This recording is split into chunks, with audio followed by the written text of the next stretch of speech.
दोस्तों ससुराल गए हुए लगभग एक साल के आसपास का समय हो गया था। दामाद अपने ससुराल जाता है और ससुराल में उसकी एक विधवा सास थी और ससुराल में कोई नहीं था। सास अभी बहुत उम्र की नहीं थी, लगभग 40 के आसपास की रही होगी। अब दोस्तों ससुराल काफी दिन गए हुए हुआ था तो सोचा था कि हो करके आते हैं, क्योंकि जो दामाद था वो शहर में रहता था, जिसके कारण ससुराल बहुत कम जाया करता था। तो ससुराल पहुंचता है तो उसकी सास जो थी उसका बहुत आओ भगत करती है। सास उसकी देखने में बहुत ज्यादा खूबसूरत थी और ऐसा लगता था कि मानो अभी वो 28-30 साल की थी। अपने आप को इतना मेंटेन करके रखा था, ईश्वर ने भी वाकई उसको सुंदरता दी थी। अब धीरे धीरे करके दोस्तों समय बीतता जाता है, शाम हो जाती है और वह घर आने के लिए तैयार होता है। तो उसकी सास कहती है कि इतने दिन के बाद आए हो, कम से कम एक दो रात रुक जाओ।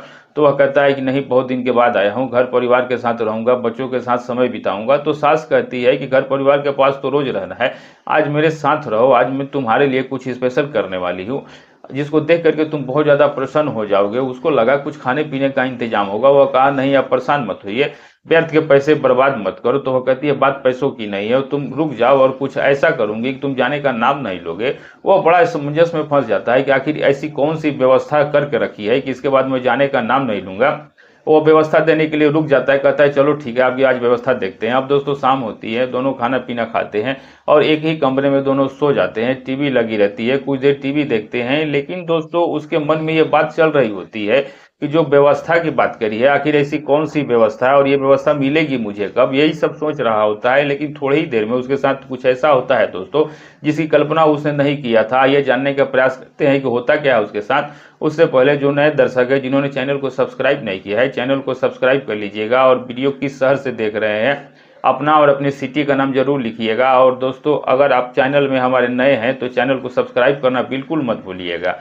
तो चलिए दोस्तों कहानी की शुरुआत करते हैं, बहुत मजा आएगा। चलिए कहानी की शुरुआत करते हैं दोस्तों। नमस्कार दोस्तों, आज जो मैं आपके लिए सच्ची घटना लेकर आया हूँ, घटना मध्य प्रदेश के ग्वालियर का है। यहीं पर रहने वाली एक महिला जिसका नाम सुनीता होता है, उम्र लगभग 50 साल के आसपास रही होगी, देखने में बहुत खूबसूरत। और इनके जो पति थे वो सरकारी नौकरी में थे और दोस्तों वह जो है एक्सपायर हो चुके थे रिटायरमेंट के बाद, और उसकी पेंशन मिलता था दोस्तों, जिससे इसका गुजर बजर चलता था। सुनीता की एक बेटी थी, नाम था अनामिका, जिसकी शादी दीपक नाम के लड़के से हो जाती है। दीपक प्राइवेट जॉब किया करता था और वो शहर में कमाता था। उसके साथ उसकी पत्नी अनामिका जो कि शहर में ही रहा करती थी। सब कुछ बहुत अच्छा चल रहा था, लेकिन दोस्तों कहीं ना कहीं जो सुनीता थी वह उम्र के 50 के आसपास तो हो चुकी थी, लेकिन खूबसूरती और शरीर की बनावट ऐसी थी कि जैसे लगता था कि मानो 32-34 साल के आसपास हो। और उसको देख के कोई ये आभास नहीं लगा सकता था कि ये 50 साल की है और इसके बच्चे भी है।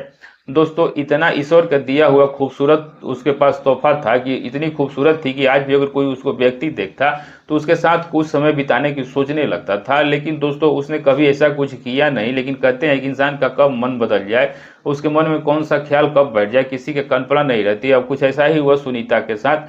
दरअसल सुनीता का जो दामाद था शहर से गांव वापस आता है और गांव वापस आने के बाद सोचता है कि जा करके अपनी सास से मिले। काफी दिन हो गया था, लगभग एक साल के आसपास, क्योंकि पूरा परिवार शहर में रहता था।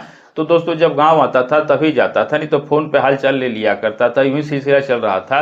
अब दोस्तों उसके बाद जो दीपक था वो पहुंच जाता है अपने ससुराल। उसकी सास अनामिका बहुत ज्यादा प्रसन्न हो जाती है उसको देख करके, उसका आओ भगत करती है, बहुत अच्छे से देख रेख करती है। चाहे नाश्ता पानी जो कुछ भी होता है, जैसा सम्मान किया जाता है उसको अच्छा से सम्मान करती है।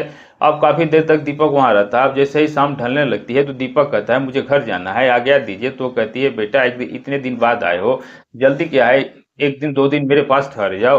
अब वैसे भी तुम यहाँ से जाते हो शहर तो 2 साल, साल भर 2 साल पे आते हो। अब तुम जानते हो कि मेरा कोई नहीं है, बस तुम ही लोग के सहारे हम जिंदा है, पता नहीं कब आंखें मुद आ जाए, कोई भरोसा नहीं। तो दीपक कहता है कि ठीक है, आता जाता रहूंगा, अभी लगभग 1 महीने के आसपास रहूंगा, घर परिवार भी है, माई बाबूजी भी है, उनका भी थोड़ा देख रेख करना है, सबको एक दूसरे से आशा रहती है। तो वो कहती है कि ठीक है, लेकिन रुक जाओ, मैं कह रही हूँ आज मैं तुम्हारे लिए कुछ स्पेशल इंतजाम करूंगी। तो वह कहता है कि पैसे खर्च करने की कोई आवश्यकता नहीं, जो भी व्यवस्था किया आपने बहुत अच्छा थी, मैं प्रसन्न हूँ, अपने मन में कोई भी ग्लानि महसूस ना कीजिए। तब वो कहती है कि नहीं नहीं, आज रुक जाओ, मेरी इच्छा है और मैं तुम्हें इतना रोक रही हूँ, इसके पीछे कोई ना कोई बात तो जरूर है, तभी तो मैं तुम्हें रोक रही हूँ। अब दोस्तों उसे पता नहीं सुनीता को क्या हो गया था, उसके मन में उसका जो दामाद था उसके लेकर के उसके दिमाग में क्या चल रहा था, वो तो सिर्फ सुनीता ही जान रही थी। उस पर बार बार दबाव और स्पेशल व्यवस्था की बात करके दोस्तों वह उसको अपनी ओर रिझाने का प्रयास कर रही थी। और अब धीरे धीरे करके दीपक भी उसकी बातों में आ जाता है और सोचता है कि चलो देखता हूँ आज स्पेशल व्यवस्था क्या है। बार बार कहती है तो रुक जाता हूँ, एक रात में कुछ नहीं होगा। दीपक अपनी पत्नी अनामिका को फोन करता है और कहता है कि ऐसा करो कि आज रात मैं नहीं आऊंगा, तुम्हारे माँ के पास ही रहूंगा, वो बार बार रोक रही है तो आना ठीक नहीं है। वो कहती है ठीक है कोई बात नहीं, रुक जाओ, बार बार कह रही है। तो अब वह रुक जाता है। रात हो जाती है, अब धीरे धीरे समय बीतता है। रात तकरीबन 8-9 बजे का समय हो जाता है। तो सुनीता खाना पीना अच्छे से बनाती है, मार्केट जाती है, कुछ स्पेशल चीज लेके आती है, पनीर वगैरह वह सब बनाती है। और बनाने के बाद वह सब अपने दामाद को खूब अच्छे से खिलाती है, दोनों भर पेट खा लेते हैं। अब उसके बाद कमरे में जाते हैं जहां पर टीवी लगी हुई होती है। वहीं पर दोस्तों बेड पड़ा होता है। तो सुनीता कहती है कि आ जाओ आज यहीं सोते हैं, बहुत सारी बातें करेंगे। तो दोस्तों कोई परहेज नहीं था सोने में, कहता है ठीक है जैसी आपकी इच्छा। अब दोस्तों बेड पर सो जाता है। थोड़ी देर में सुनीता सारे घर का काम निपटा करके आती है और उसी के बेड पर लेट जाती है। दोनों कुछ देर तक टीवी देखते हैं। उसके बाद तकरीबन रात 10 बजे के आसपास का समय हो जाता है। तो कहीं ना कहीं दीपक को नींद नहीं आ रही थी और उसको लग रहा था कि यार खाना पीना भी हो गया, सब कुछ हो गया, लेकिन स्पेशल व्यवस्था समझ नहीं आई। जो कुछ बनाया यही स्पेशल था या फिर कुछ और है? अगर कुछ और होता तो अब तक हो गया रहता। अब दोस्तों उसके आगे जो होने वाला था उसका आभास कतई नहीं था कि मेरे साथ ऐसा होने वाला है। अब इसके बाद सुनीता जो थी वह कहती है चलो काफी रात हो गई है, लाइट बंद करके सो जाते हैं। दीपक कहता है ठीक है। अब सुनीता उठती है, लाइट बंद कर देती है, कमरे में अंधेरा हो जाता है। उसके बाद दोस्तों सुनीता को भी नींद नहीं आ रही थी और साथ ही साथ दीपक को भी नींद नहीं आ रही थी। दीपक की आंखों में सपने चल रहे थे स्पेशल व्यवस्था वाली, और सुनीता को लग रहा था कि शुरुआत कैसे करें, ये सारी बातें उसके मन में चल रही थी। अब अचानक से सुनीता सोने का नाटक करती है और उसके बाद एक अजीब सी खराटे लेने लगती है। तो दीपक को लगा कि यार लगता है कि ये सो गई, चलो जो कुछ हुआ हुआ, एक रात की बात है। वो मन मार करके वो भी सोने का जैसे ही प्रयास करता है, हल्की सी नींद लगी होती है, तभी सुनीता का हाथ उसके कमर पे पहुंच जाता है और सुनीता उसको अपनी ओर खींच लेती है। वो सोचता है कि नींद में है, इसी कारण मेरा उनका हाथ मेरे ऊपर आ गया। उनका हाथ हटा करके पीछे करता है। फिर थोड़ी देर के बाद सुनीता का हाथ पहुंच जाता है उसके कमर पे, तो फिर वो उनके हाथ के पीछे कर देता है। जब 3-4 बार ऐसा होता है तो एक बार सुनीता अपना हाथ उठा करके उसकी ऐसी जगह पर रख देती है। तभी अचानक दीपक दंग रह जाता है और जो उसकी आंख में थोड़ा बहुत नींद थी वो भी टक से खुल जाती है और लगता है कि यार ये सब क्या है। और जैसे ही दोस्तों हाथ हटा करके बाहर करने का प्रयास करता है तो सुनीता दूसरे हाथ से उसका हाथ पकड़ लेती है और कहती है कि अब बस रुक जाओ, मैं काफी देर से देख रही हूँ तुम बार बार हाथ हटा रहे हो। दीपक कहता है ये सब गलत है और वो भी आपके साथ। आपका हमारा जो रिश्ता है मानो तो एक माँ बेटे का रिश्ता है, और इस रिश्ते को शर्मसार मत कीजिए, जिससे कि समाज में कोई जान जाए तो समाज कलंकित हो जाएगा। तब दोस्तों वह कहती है कि ये सब बातें हम बाद में करेंगे इस टॉपिक पर, अभी जो है वो देखो। अब दोस्तों सुनीता जो है वह कहती है कि एक बात बताओ, अभी मेरी यह उम्र है और इस उम्र में मुझे जीवन साथी की आवश्यकता है, और इस उम्र में मैं विधवा हो गई हूँ, और अगर यदि मैं यही चीज किसी और के साथ करूँ और तुम लोगों को जानकारी होगी तो कितनी बुराई और बेइज्जती होगी। और यदि मैं अपने मन के मार के बैठी हूँ और तुम्हारे साथ शेयर करना चाहती हूँ और तुम मेरे घर के हो, तो इसमें बुराई क्या है? उसको दोस्तों समझाने का प्रयास करती है। और दीपक जो था उसके मन में ये सब बातें घुस नहीं रही थी, लेकिन दोस्तों सुनीता उसको बार बार छेड़ रही होती है।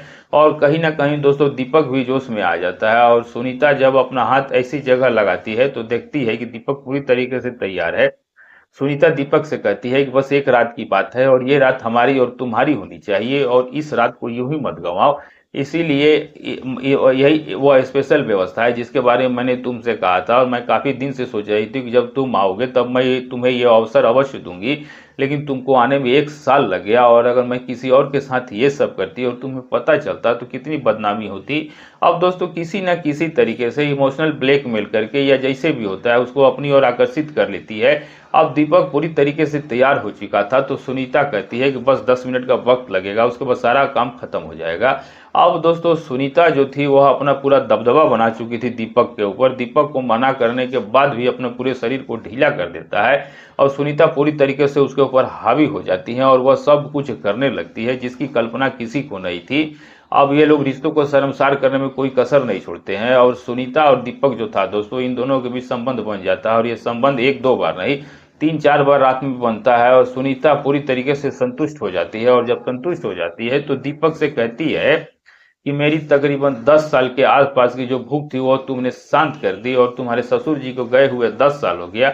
मैं 10 सालों से विधवा के रूप में जी रही हूँ, और एक विधवा का जीवन क्या होता है जिसके साथ गुजरती है वही महसूस करता है। विधवा ना तो सर उठा के जी सकती है, ना ही किसी पुरुष की तरफ देख सकती है, और यदि अगर किसी पुरुष का उसके घर में काम से भी आना जाना हुआ तो लोग ताने मारने लगते हैं, समाज में बहुत सारी बुराई बदनामी होने लगती है। उस सब को मैंने बचा करके रखा, मैंने कभी किसी के साथ ऐसा नहीं किया। लेकिन पता नहीं क्यों मेरा मन 1 साल से बहुत ज़्यादा मचल रहा था और मैं अपने मर को मार करके बैठी थी। मैंने कभी किसी पराये पुरुष की तरफ नहीं देखा और बस यही सोचा था कि अगर कभी ज़रूरत होगी तो पूरी करूँगी, और किसी ऐसे व्यक्ति से पूरी करूँगी जो अपना हो और बात अपने तक दबी रहे। कहीं न कहीं दोस्तों सुनीता जो थी वह पूरी तरीके से दीपक पे अपना जो प्रेम जाल होता है, माया जाल जो होता है, उसे छोड़ चुकी थी, और दीपक उसकी सारी बातों को सुन रहा था, लेकिन मन ही मन अफ़सोस कर रहा था कि यार ये सब क्या हुआ। और साथ ही साथ आनंद सो उसको मिला था, जो उसका एक्सपीरियंस था उन सब चीज़ों का, दीपक को खुश करने में कोई कसर नहीं छोड़ी। और दीपक जब इसके बीच संबंध बनते हैं तो दीपक कहता है कि मुझे ग्लानि के साथ साथ आपने एक अच्छा अनुभव भी दिया, और आपने जो भी आपके साथ पल बिताया उसमें अच्छा मुझे सुख मिला। इतना सुख तो आपकी बेटी भी नहीं देती है, कम से कम उसे भी कुछ सिखाइए जिससे कि हमारे और उसके बीच में जो कुछ रिश्ते हैं उसमें आनंद आए। तब वो कहती है कि देखो मैं एक माँ हूँ और वो सारी चीज़ें मैं नहीं बता सकती हूँ। जैसे जैसे इंसान की ज़रूरतें बढ़ती जाती है वो अपने आप सीख जाता है। जैसे जैसे उसकी उम्र बढ़ेगी और इन सब चीज़ों की आवश्यकता होगी, आभास होगा, तो खुद करने लगी कि ये ऐसी उम्र का पड़ाव है, इस पड़ाव पे महिला हो या पुरुष हो उसको एक जीवन साथी की आवश्यकता अवश्य होती है, और उसको लगता है कि एक ऐसा जीवन साथी हो जो उसके हर आवश्यकताओं को पूरा करे। सुनीता और दीपक के बीच ये संबंध यहीं से चलने लगता है, और जब भी दीपक आता था तो अपनी सास के पास जरूर जाता था, दोनों में फोन पे भी बात होती थी। अब जो बात 10-15 मिनट होती थी वो घंटे होने लगी थी, क्योंकि बात के साथ साथ कुछ और भी बातें होती थी, और पत्नी को पता नहीं था कि मेरी माँ भी मेरी पति के साथ गलत काम कर रही है। बेखौफ काम चलता रहता है, किसी को कानो कान खबर नहीं थी। लेकिन कहते हैं कि जो बात अगर कभी होती है तो उसका खुलासा कभी ना कभी होना निश्चित है, और विशेष करके ये ऐसे काम होते हैं कि इसका खुलासा हो ही जाता है। दीपक अपनी सास से बहुत फोन पे बात करता था, और दीपक के अंदर एक बहुत बड़ा ऐप था, चाहे जो कहिए, जिससे भी फोन पे बात करता था उसकी कॉल रिकॉर्डिंग कर लेता था, और जब भी वो अपनी सास से बात करता था तो उसकी सारी कॉल रिकॉर्ड हो जाती थी। और एक दिन उसका मोबाइल उसकी पत्नी अनामिका देख रही थी, और अचानक से उसे कॉल रिकॉर्डिंग मिल जाती है, और जब वो कॉल रिकॉर्डिंग सुनती है तो उसके रोंगटे खड़े हो जाते हैं। उसमें कोई ऐसा शब्द नहीं था जो ना रहा हो, इतनी भयानक कॉल रिकॉर्डिंग थी कि उसे सुन के अनामिका दंग रह जाती है। दीपक को बुलाती है, दीपक दंग रह जाता है और नहीं समझ पाता है कि इतने गुस्से में क्यों बुला रही है। उसने कहा कि आखिर ऐसा मैंने क्या बोल दिया कि तुम इतने गुस्से में हो। तब वह बोलती है कि बोला तो कुछ नहीं, लेकिन तुमने जो किया है वह सरासर गलत है। उसने किया ऐसा क्या है, तो वह रिकॉर्डिंग ऑन करके रख देती है। अब जैसे ही दीपक अपनी और अपनी सास की आवाज़ सुनता है तो दंग रह जाता है। उसे लगता है कि हे भगवान, ये आफत कहाँ से पट पड़ी, मुझसे तो बहुत बड़ी गलती हो गई और मुझे नहीं पता था कि ये बात यहाँ तक पहुँच जाएगी। अब दोस्तों उसको ऐसे सेव करके रखा था कि उसको वहाँ तक पहुँचना नामुमकिन था, लेकिन कहते हैं कि आदमी का हाथ कब किस जगह लग जाए किसी को भरोसा नहीं होता। अब दोनों में लड़ाई शुरू हो जाता है, और ये दोस्त लड़ाई एक ऐसा विकराल रूप ले लेती है कि बात दोनों के बीच अलगाव तक की आ जाती है। और अब दोनों के मामले में जैसे ही दीपक के साथ सुनीता का फोन आता है तो उसकी बेटी उसे भी खूब बड़ा बुरा भला कहती है, और कहती है कि आपको थोड़ा सा भी शर्म नहीं आई, अपने दामाद के साथ ये सब कुछ करने में, अपनी बेटी का ही घर उजाड़ने में लग गई। उसकी माँ कहती है कि जो कुछ भी हुआ वो मुझसे बहुत बड़ी गलती हो गई, मुझे माफ कर दो। लेकिन दोस्तों जो अनामिका थी वो काफी तेज तर्रार थी, और एक दिन फेसबुक पे लाइव आती है, और लाइव आने के बाद अपने माँ और अपने पति की जो सारी करतूतें हैं वो बयां कर देती है।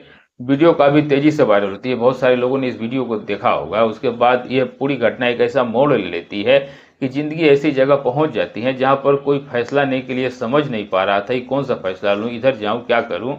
बाद में दोस्तों सुनीता कहती है कि असल में दामाद जी की कोई गलती नहीं है, जो भी गलती है मेरी गलती है, और मैं ही तुम लोगों से रिश्ता खत्म कर देती हूँ, और आप लोग अगर मुझे बुरा समझ रहे हो तो कोई बात नहीं, लेकिन दामाद जी बहुत अच्छे हैं, उनसे उनके जैसा आदमी कहीं नहीं मिलेगा। उनके साथ छोड़ दोगे, उनके साथ नहीं रहोगे तो तुम्हें जिंदगी भर भटकना पड़ेगा, कुछ हासिल नहीं होगा। वो किसी तरीके से अपनी बेटी को समझाती है। उसके बाद जब अनामिका को पूरी तरीके से भरोसा हो जाता है कि इसमें दीपक की गलती नहीं है, गलती सिर्फ उसकी माँ की है, तो दोनों किसी न किसी तरीके से साथ तो रह लेते हैं। लेकिन दोस्तों जो उसने रिकॉर्डिंग सुनी और जो रिश्ता जाना अपने माँ के बारे में, वो दिमाग से बात हट नहीं रही थी। तो दोस्तों बहुत सारी ऐसी घटनाएं समाज में हो जाती है जो समाज को कलंकित करने में कोई कसर नहीं छोड़ती, जैसा कि दीपक और सुनीता ने किया। तो हमें सावधान सजग रहना चाहिए। आज का जो वक्त चल रहा है, इस वक्त में किसी का भरोसा करने लायक नहीं है कि किसी का दिमाग कब कहाँ डाइवर्ट हो जाए। तो कहानी सुनाने का मकसद किसी की भावनाओं को ठेस पहुंचाना नहीं, ना ही किसी का दिल को ठेस पहुंचाना, सिर्फ आपको सावधान और सतर्क करना है। तो दोस्तों, वीडियो अच्छी लगी हो तो चैनल को सब्सक्राइब और वीडियो को लाइक जरूर कीजिएगा। और आप ये वीडियो जहां से भी देख रहे हैं, अपना और अपने सिटी का नाम लिखना मत भूलिएगा। मिलेंगे ऐसे ही अच्छे सच्चे नए वीडियो में, तब तक के लिए दोस्तों नमस्कार।